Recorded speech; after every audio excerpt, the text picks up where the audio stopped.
주식시장 조정? 주식시장 조정은 주가가 일시적으로 하락하는 현상을 말합니다.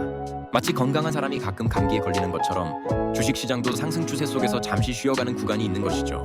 조정은 보통 10% 이상 하락하는 경우를 의미하며 투자자들이 불안감을 느끼고 매도에 나서면서 발생합니다. 현재의 시장 상황은 여러 차트들을 분석한 결과 2023년 3월 말까지 수정이 끝나갈 가능성이 높습니다.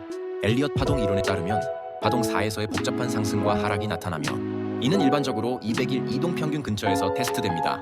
공포 지수 CNN Fear Index가 낮아지는 상황에서 이는 반대로 매수 기회를 제공하는 신호로 해석될 수 있으며 이는 반대 매매 전략과 연결됩니다. 반대 매매 전략, 즉 역발상 투자는 대부분의 사람들이 두려워할 때 용감하게 투자하는 전략입니다. 마치 모두가 가지 마라고 외치는 길을 혼자 걸어가는 것과 같습니다. 시장이 공포에 휩싸여 주가가 하락할 때 저평가된 자산을 매수하여 나중에 시장이 회복될 때 수익을 얻는 방식입니다. 이 방식으로 오늘은 주식시장에서의 약세를 활용하여 어떻게 매수 기회를 찾고 있으며 특히 나스다크 선물 차트를 통해 단기 전망을 보고 있는지 얘기하려 합니다.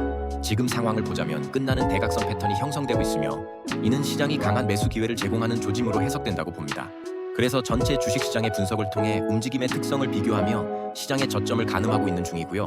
변동성이 더 발생할 가능성이 있으나 약세에서 매수하는 전략을 가지고 있으며 월말까지의 여지를 두고 있는 거죠.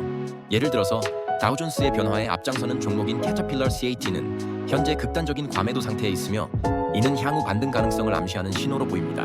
리스크 보상 측면에서 현재 주식시장은 롱 포지션에 유리하다고 볼 수 있죠.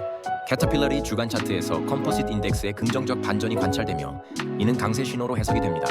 또한 아마존 주간 차트에서는 38.2%, 되돌림선과 55주 이동평균이 지지선으로 작용할 것으로 보이고요. 나스닥 ETF QQQ의 주간 차트에서도 긍정적 반전이 나타나며 이를 통해 강세 전환이 가능하다고 판단됩니다. 등가 가중 나다크 지수가 하락 저점을 만들지 않은 점이 중요하며 이는 긍정적 분기를 나타내는 걸로 보입니다. 현재의 공포와 투자 심리를 반영하여 약세에서 매수하는 전략을 취해야 하는 걸로 보입니다. 이는 CNN 공포 탐욕 지수와 포지셔닝 데이터에서 기인합니다.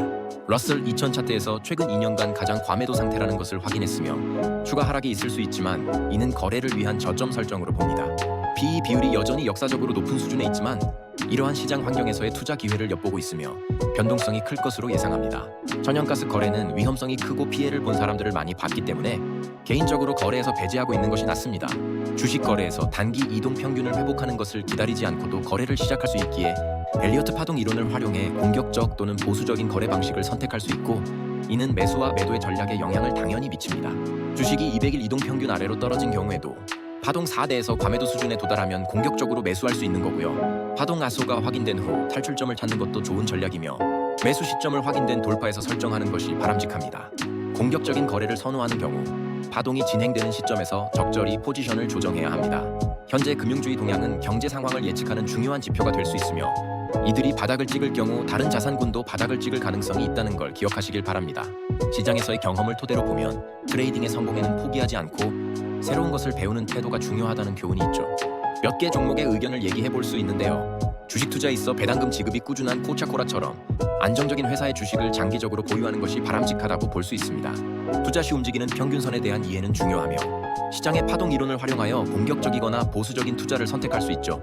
암호화폐 시장은 아직 또 다른 거래 시장으로 인식하며 그것이 문제를 해결하는 새로운 통화로 발전할 것이라는 기대는 좀 더 먼 미래로 봐야 할 것 같습니다.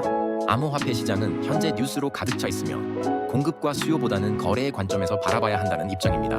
코카콜라와 펩시 같은 종목은 비교적 변동성이 크지 않을 수 있는 부문으로서 예를 들어 5년 차트를 볼 때 지속적인 배당금을 주는 기업으로서 어려운 시기에도 매년 배당금을 지급해온 기업을 소유해야 하는 게 포트폴리오의 한 부분을 차지하는 게 어떨까요?